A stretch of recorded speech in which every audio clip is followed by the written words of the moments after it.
this Wednesday. Few minutes ago, there was raindrops. Rain has come, but slowly it's gone by this time. Today is Basura Day, and there's a dump truck that will get our garbage. But we have warning, protected by CCTV, paibalo. Dilian ang pagtapok ng basura dinhi pabutang schedule sa Sendro. Dump truck sa paghagot nini. Laya ang basura sumala sa CO 0361-10 Davao City Ecological Solid Waste Management Ordinance of 2009. Salamat, Sirencia del Reo Homeowners, Purok 25. So let's explore the area now on this afternoon after the rain has already stopped. That area, that's already the river, Talumot Rivers there. So that's our name, Residencia del Reo Subdivision. Reo, that means in Spanish word, which is river. So this is a day of walking exercise after the rain. I'm in Purok 25. Let's go somewhere there.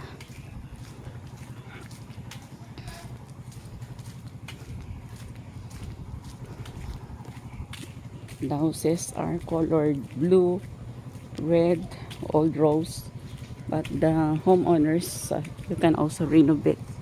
You can have your white color, any color you like, and you have extension of your houses also. Second floor. Oh, hi, mabuhay. Your house? Okay, just capturing the moment. Hi, my ka-RDR. Mabuhay. Just having my walking exercise after the rain. Yeah. Okay. Asa man ka? Asa man ka? Malit. Lamariti. Sige. So may ka-RDR. Yes. Sa itong nickname mo, ma'am? Imong nickname? Imong angga ba? Ay, Nick. Nick. Si Ma'am Nick. Thank you, Ma'am Nick. Ako walking. So I'm in Sire Street. Let's go somewhere there. Let's capture the moments.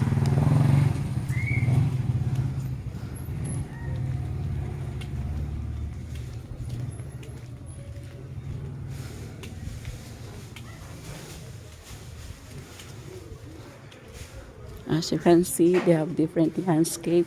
There are also guavas, fruits here, plants, and even malunggay.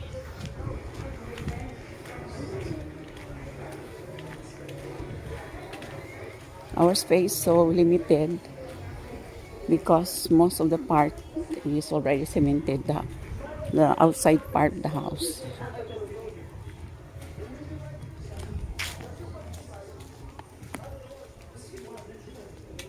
It's making my light enjoyable to the fullest.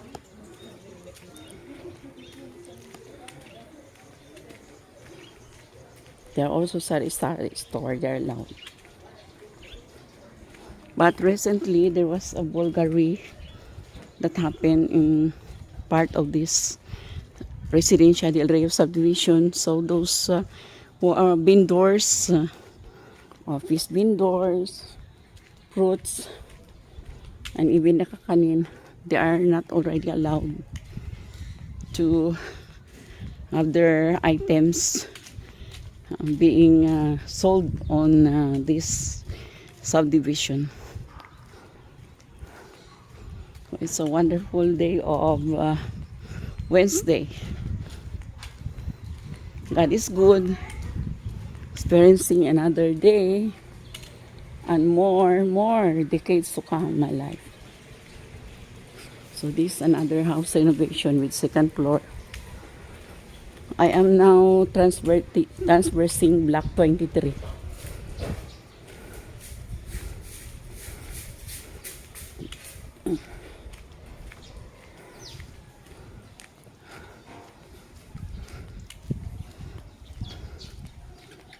Another house there. Renovated. Okay, the rain is again starting to come back. Raindrops keep falling my head now. We need to be back before it will again be a strong rain. It's go faster, it's walk faster.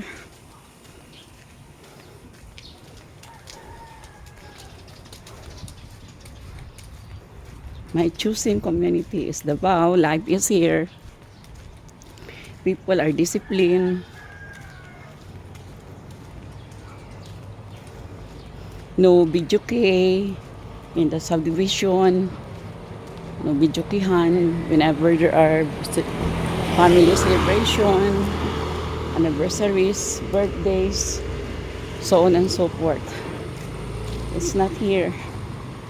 So I really enjoyed a peaceful community here with wonderful people around. It's past 4 o'clock in the afternoon, and this is the exact captured episodes as I unlock. Okay, there are this one. I think this is kajus. It looks like a kajus. Kajus. The katumbal.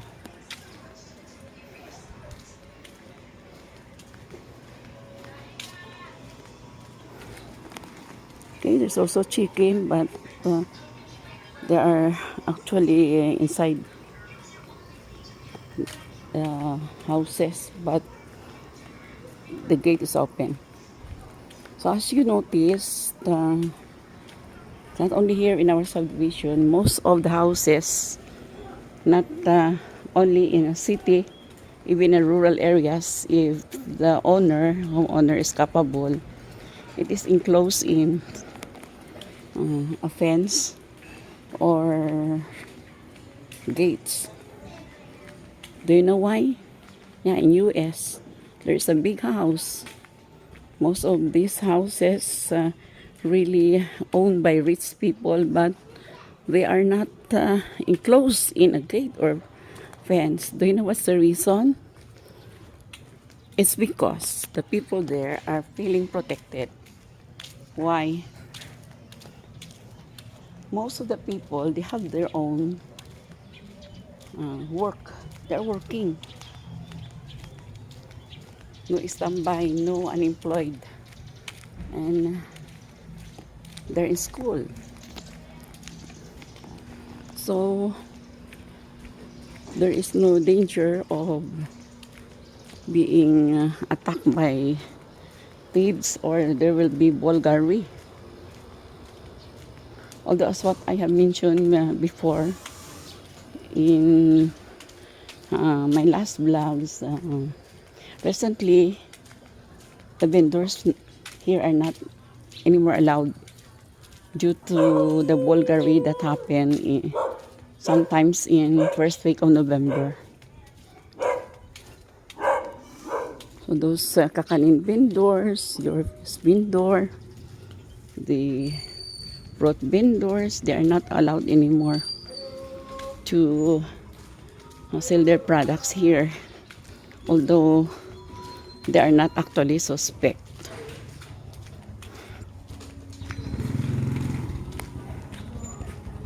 So let's go. Some more here. I think that's delivery.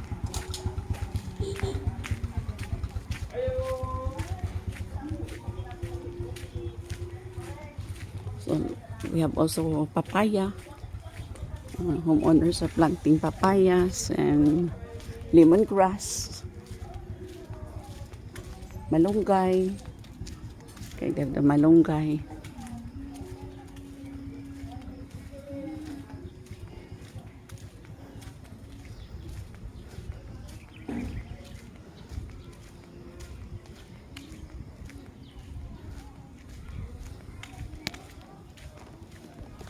just making my life every moment